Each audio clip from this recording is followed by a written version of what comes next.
শেখ হাসিনার সাম্প্রতিক মন্তব্য যে তিনি এই বছরেই দেশে ফিরছেন, এটা রাজনৈতিক অঙ্গনে এক বিশাল আলোচনার জন্ম দিয়েছে।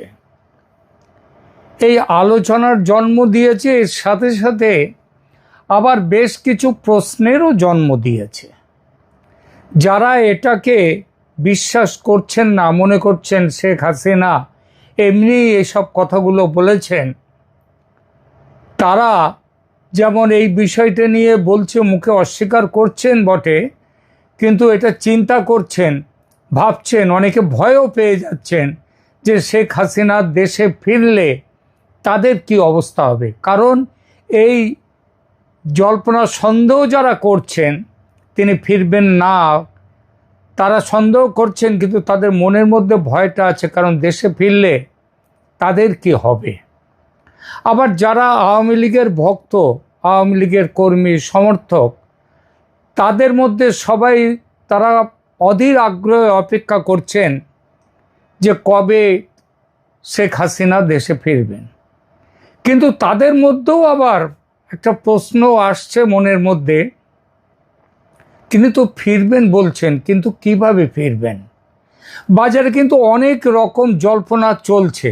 যেমন আমার কাছে এমন খবরও এসছে যে বাংলাদেশের বিষয়ে যারা চিন্তা ভাবনা করেন দেশে এবং বিদেশে, এমনকি পশ্চিমী দুনিয়ায় যারা বাংলাদেশের রাজনীতি নিয়ে চিন্তা ভাবনা করেন, তারাও পর্যন্ত বলছেন, তারাও যে শেখ হাসিনা তো এখনো পদত্যাগ করেননি। রাষ্ট্রপতি নিজে বলেছেন তার কোনো পদত্যাগপত্র, চিঠি নেই, পদত্যাগপত্র নেই। তাহলে তিনি তো অফিসিয়ালি এখনো বাংলাদেশের প্রধানমন্ত্রী। এবং অনেকে কিন্তু, অনেক ইউটিউবার শুধু নয়, অনেকেই শেখ হাসিনাকে তার উল্লেখ করবার সময় বলেন প্রধানমন্ত্রী শেখ হাসিনা। তিনি আওয়ামী লীগের সমর্থক হতেই পারেন, হয়তো সেই জন্য তিনি বলছেন, কিন্তু টোটাল ব্যাপারটা নিয়ে এমন একটা ঘোট পাকিয়ে গেছে যে কি হবে কি না হবে এটা বোঝাটা খুব মুশকিল হয়ে পড়েছে। যেমন যদি তিনি সত্যিই পদত্যাগ না করে থাকেন, তাহলে তিনি প্রধানমন্ত্রী আছেন এখনো। আর তিনি যদি প্রধানমন্ত্রী ডিফ্যাক্টো হয়তো নেই, ডিজোরে রয়েছেন, কিন্তু তিনি প্রধানমন্ত্রী যদি থাকেন, তাহলে আবার তারেক রহমান কি করে প্রধানমন্ত্রী হলেন, কি করে সেখানে ভোট হলো, এই টোটাল জিনিসগুলো কিন্তু প্রশ্নচিহ্নের মুখে পড়ে যায়। সুতরাং এই প্রশ্নচিহ্ন এবং বাংলাদেশের রাজনীতিতে সেখানটাতে আন্তর্জাতিক মহল এবং আন্তর্জাতিক পৃথিবীর অন্য শক্তি, অন্য দেশগুলোর শক্তি, বিশেষত আমেরিকার শক্তি সেখানে এমনভাবে কাজ করেছে এবং করছে এখনও, যে আমেরিকা যদি কোনো রকমভাবে প্রেসিডেন্ট ট্রাম্পের মুখ দিয়ে কালকে বেরিয়ে আসে, আরে ওসব এখনও তো Sheikh Hasina is the prime minister till now, আর কেউ বাংলাদেশের কারো মুখ দিয়ে কোনো প্রশ্ন উঠবে না। ঠিক তেমনিভাবে অনেক রকম সম্ভাবনা হতে পারে। কালকে যদি শেখ হাসিনার ব্যাপারে ট্রাম্প বলে দেন তাকে আবার তার রাজপাট ফিরিয়ে দেওয়া হোক, শাসনে শেখ হাসিনা এখনও officially she is the prime minister of Bangladesh, তাহলে তার বিরোধিতা করবার জন্য পৃথিবীতে কেউ থাকবে না। এই কথাটা যদি ভারত বলে, নিশ্চয়ই বিরোধিতার জায়গা থাকবে। কিন্তু আমরা সেই জায়গাটা যেমন মাথায় রেখে এখন অনেক জায়গা থেকে প্রশ্ন উঠছে, শেখ হাসিনা তো বললেন তিনি দেশে ফিরবেন, কিন্তু কথাটা হচ্ছে তিনি কোন কৌশলে দেশে ফিরবেন, কোন পরিস্থিতিতে দেশে ফিরবেন, দেশে ফেরার জন্য তার পেছনে কাদের সমর্থন আছে, নাকি কারো সমর্থন না নিয়েই তিনি স্রেফ নিজের ইচ্ছায় তিনি দেশে ফিরতে চাইবেন। দেশে ফিরলে কি হতে পারে সম্ভাব্য? বর্তমানে যেটা রয়েছে সেটা হচ্ছে দেশে ফেরার সঙ্গে সঙ্গেই তিনি গ্রেপ্তার হতে পারেন। গ্রেপ্তার হলে তার মাথার ওপরে কি আছে? ইন্টারন্যাশনাল ক্রাইম ট্রাইব্যুনাল ঢাকায় তাদের যে মৃত্যুদণ্ড দেয়া আছে সেটা তার মাথার ওপরে আছে। মৃত্যুদণ্ড কার্যকর হবে কি না, তিনি তাকে গ্রেপ্তার করার সাহস হবে কারোর কি না, সে প্রশ্নগুলোও কিন্তু উঠছে। আর যদি গ্রেপ্তার করার সাহস বাংলাদেশের কারোর না হয়, পুলিশের, প্রশাসনের, সেনাবাহিনীর, তাহলে প্রশ্ন ওঠে এই সাহসটা তাহলে হচ্ছে না কেন? তাদের কোন শক্তি তাদেরকে আটকে রাখতে পারে? শেখ হাসিনা, আমার নিজের বিশ্বাস, শেখ হাসিনা দেশে ফিরলে তাকে গ্রেপ্তার করার সাহস বাংলাদেশের কোনো শক্তির হবে না। সে সেনাবাহিনীরও হবে না, এমনকি সরকার, সেনাবাহিনী যদি সাথ না দেয়, সরকারের ক্ষমতাই নেই তাকে, তা সে তারেক রহমানের সরকার হোক আর যে সরকারই হোক, তাদের সাহস নেই, ক্ষমতা নেই শেখ হাসিনাকে গ্রেপ্তার করে। তাহলে এইবার প্রশ্ন উঠতেই পারে, আর সেনাবাহিনী যদি মনে করে যে না, শেখ হাসিনাকে গ্রেপ্তার করে আইনের শাসনকে তারা মান্য করবে, তাহলে কি হবে? সেই পরিস্থিতিতেও কি শেখ হাসিনা দেশে ফেরার সাহস সঞ্চয় করতে পারবেন? প্রশ্নটা করেছিলাম দিল্লির, যিনি সাউথ ব্লকে চলাফেরা আছে খুব গভীরভাবে, এমন একজন সাংবাদিককে, আমার খুব পরিচিত, খুব প্রিয় সাংবাদিক। তাকে, যদিও আমার থেকে বয়সে ছোট, কিন্তু অভিজ্ঞতায় তার অনেক অভিজ্ঞতা এবং তার যথেষ্ট যাতায়াত আছে, কারণ একটি বিখ্যাত ভারতীয় দৈনিকের সঙ্গে তিনি যুক্ত। তার কাছ থেকে খবর পেলাম সাউথ ব্লকেও এই প্রশ্নটা কিন্তু আলোচিত হচ্ছে, এবং সেখানেও পর্দার আড়াল থেকে জটিল কূটনৈতিক ও সামরিক সমীকরণ নিয়ে কাজ কিন্তু শুরু হয়ে গেছে। শেখ হাসিনাকে কিভাবে ফেরত দেয়া হবে সেই চিন্তা। আলোচনাটা আর কেবল রাজনৈতিক দলের মধ্যে সীমাবদ্ধ নেই, এর কেন্দ্রবিন্দুতে চলে এসেছে নিরাপত্তা এবং ভূ রাজনীতির অত্যন্ত সংবেদনশীল দিকগুলো। সাউথ ব্লকের একটা অংশের মতে বাংলাদেশে বর্তমান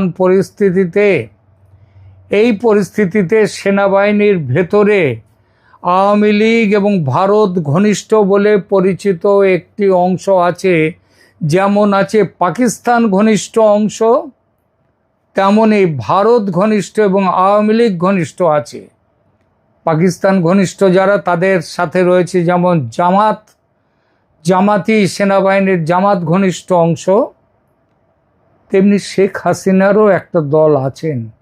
তারা এখনো কিন্তু তারা বাংলাদেশ সেনাবাহিনীতে বহাল তবিয়তে আছেন।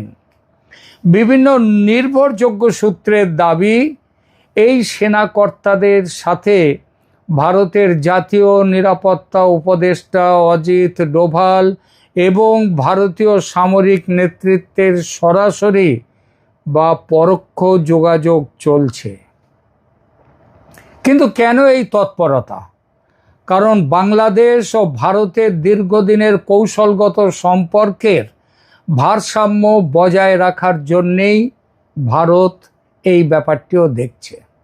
ভারত ঐতিহাসিকভাবেই বাংলাদেশে এমন একটি স্থিতিশীল সরকার চায় যা তাদের জাতীয় নিরাপত্তা, বিশেষ করে উত্তর পূর্বাঞ্চলীয় রাজ্যগুলোর সুরক্ষার সাথে সামঞ্জস্যপূর্ণ।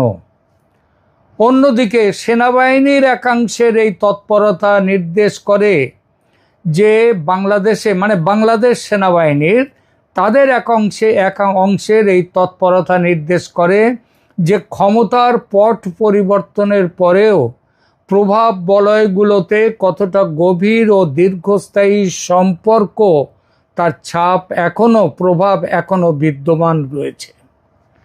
তবে মনে রাখতে হবে, এই আলোচনার বিশ্বাসযোগ্যতা নিয়েও প্রশ্ন তোলার অবকাশ থাকতেই পারে।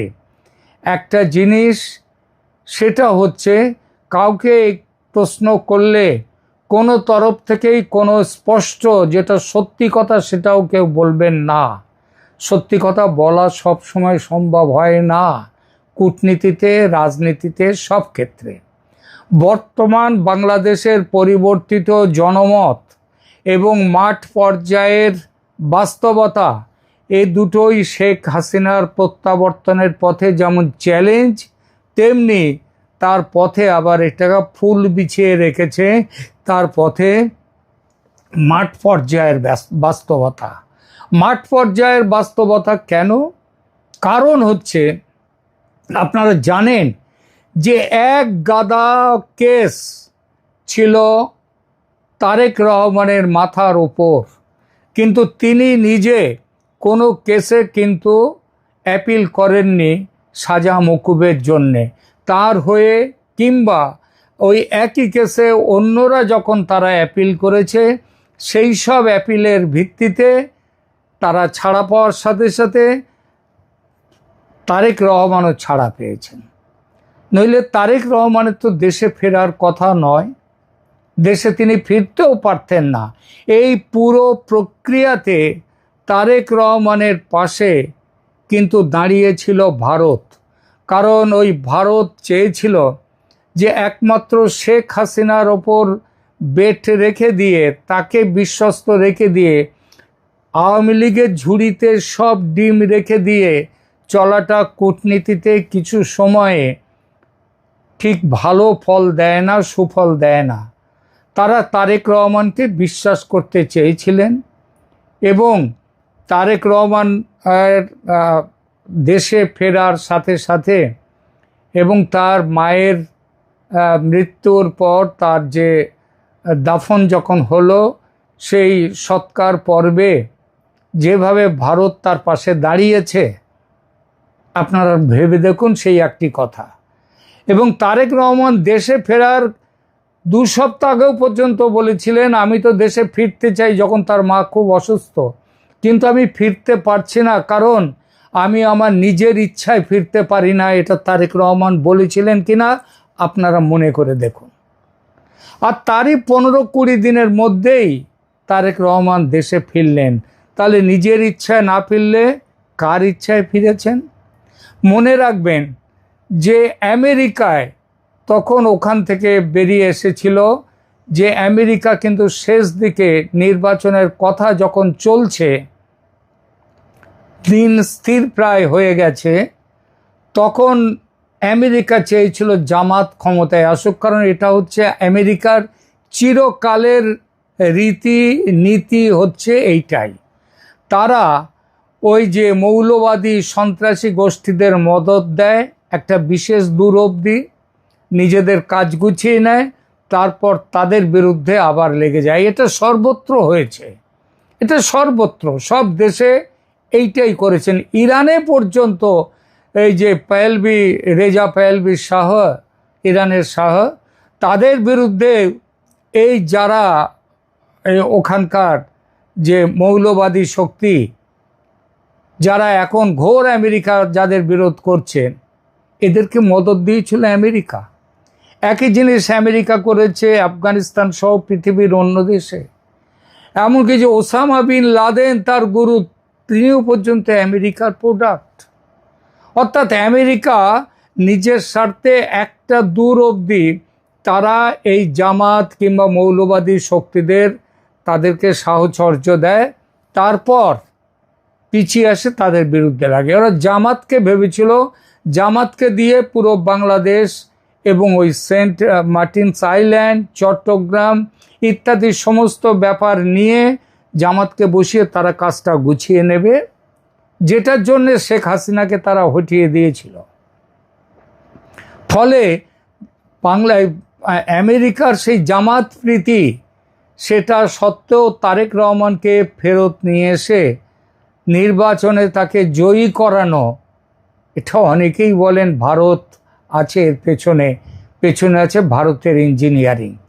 তো ভারত, পরিষ্কার কথা হচ্ছে, বেট রেখেছিল, ডিম রেখেছিল বিএনপির ঝুড়িতে। কিন্তু বিএনপি তার অতীতের ছায়া থেকে বেরিয়ে আসতে পারেনি।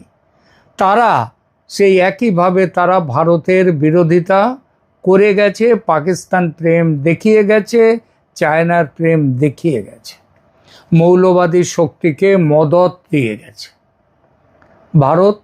তারপর এই মুহূর্তে তারেক রহমান সরকারের প্রতি ভারতের আর বিন্দুমাত্র কোনো আকর্ষণ, বিশ্বাস, নির্ভরতা কোনোটাই নেই। সেই জন্যে শেখ হাসিনাকে দেশে প্রত্যাবর্তনের সুযোগ দিয়ে তাকে প্রতিষ্ঠিত করবার এবং ভারত তার রাজনীতির দিক দিয়ে এবং বাংলাদেশের রাজনীতি, বাংলাদেশ ভারতের সাথে লড়াই করে কি করবে, বাঁচতে পারে না। সেখানকার মানুষের অসম্ভব দুঃখ কষ্ট বেড়ে যাবে, সেটা শেষ দিকে মোহাম্মদ ইউনূসও বুঝেছিলেন। আজকে ভারতের সাথে সদ্ভাব রেখেই তাদেরকেও যেমন চলতে হবে, ভারতকেও চলতে হবে বাংলাদেশের সঙ্গে সদ্ভাব রেখে। এই পরিস্থিতিতে শেখ হাসিনাকে ফেরত দিতে হবে। কিন্তু শেখ হাসিনাকে ওই ইন্টারন্যাশনাল ক্রাইম ট্রাইব্যুনালের রায় অনুযায়ী তো ফেরত দেবে না ভারত। ভারত দেবে তাকে সেখানে নিয়ে রাজনৈতিক শক্তি হিসেবে পুনঃস্থাপিত করবার জন্যে। আর সেইটা করবার জন্যেই ভারত কিন্তু ব্যাকডোর ডিল শুরু করে দিয়েছে। আর এই ব্যাকডোর ডিল বা পর্দার আড়ালের সমঝোতার পথে ভারত চলছে। সঙ্গে তাদের রয়েছে বাংলাদেশের সেনাবাহিনীর ভেতরের একটা বড় অংশ। আর বাংলাদেশের মানুষ, যাদের মধ্যে আওয়ামী লীগের একটা বড় সমর্থক সংখ্যা রয়েছে, তারা তো আছেই। এবং এর ফলেই শেখ হাসিনার দেশে ফেরা এবং এই বর্ষার পরে শীতের মধ্যে দেশে ফেরাটা নিশ্চিত মনে হচ্ছে। এই কারণে প্রিয় দর্শক, আপনারা কি মনে করেন? ভারত কি আসলেই বাংলাদেশের আভ্যন্তরীণ বিষয়ে কোনো বিশেষ ভূমিকা রাখছে? শেখ হাসিনার প্রত্যাবর্তনে বিশেষ ভূমিকা রাখছে? আপনাদের মতামত আমাদের কমেন্ট বক্সে জানান। আর এই ধরনের আলোচনা পেতে আপনারা শুনুন, সাবস্ক্রাইব করুন আমাদের চ্যানেল ক্যালকাটা ডায়ালগস। ধন্যবাদ।